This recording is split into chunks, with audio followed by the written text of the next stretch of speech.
When I walked in the house that evening, I didn't expect my entire life to flip upside down in a matter of minutes. It had been a long day at work, and all I wanted was to unwind with my wife, maybe watch a little TV, and forget the stress. But fate had something else in store. I stepped in quietly, taking off my shoes, when I heard her voice coming from the kitchen, low, serious, and unaware that I was home early. She was on the phone with someone, her tone sharper than usual. "Honestly, I don't even love him like that," she said. I froze. My heart thudded in my chest. "He's just safe. He's boring, predictable, and good with bills. That's it. If I didn't need stability, I would have left him ages ago." I couldn't breathe for a moment. I stood behind the wall, hidden but close enough to hear every word. "And don't even get me started on the bedroom," she laughed bitterly. "It's like lying next to a roommate. No spark, no passion. I miss you. I think about you all the time." I didn't need to hear anymore. My knees felt weak and my hands trembled. Everything I believed about my marriage began to crumble in that moment. I slowly backed away, not making a sound, and walked out the front door like a ghost. I couldn't face her. Not yet. Not like this. I sat in my car for an hour, replaying her words over and over. All the times I thought we were fine, all the times she smiled at me, held my hand. Was it all fake? I thought about the vacations, the quiet dinners at home, the silly arguments. Had she really been pretending this entire time? I drove around aimlessly for a while before heading to my brother's house. I didn't tell him much, just that I needed a place to crash.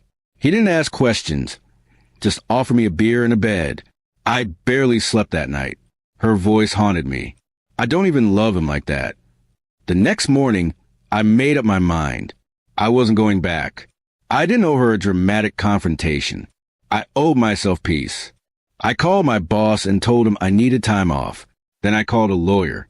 If she thought I was boring and only good for bills, she could start handling life without me. I returned to the house when I knew she'd be out, packed a bag, grabbed my important documents, and left a note. It was simple. I heard everything. "Don't call. I'm done." I placed my wedding ring on top of it and walked out without a glance back. The messages started pouring in by that evening. First confused and panicked, then angry. I didn't respond.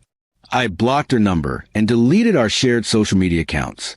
She had made her choice. She didn't love me. She only stayed for comfort. I refused to be someone's backup plan. Days turned into weeks. I stayed off the grid, focusing on myself. Therapy, gym, old friends I hadn't seen in years. Slowly, I started feeling like a human being again, not just a provider or roommate in a dead marriage. She tried to reach out through mutual friends, begging for a chance to explain. But what could she say? That I misheard her? That she didn't mean it?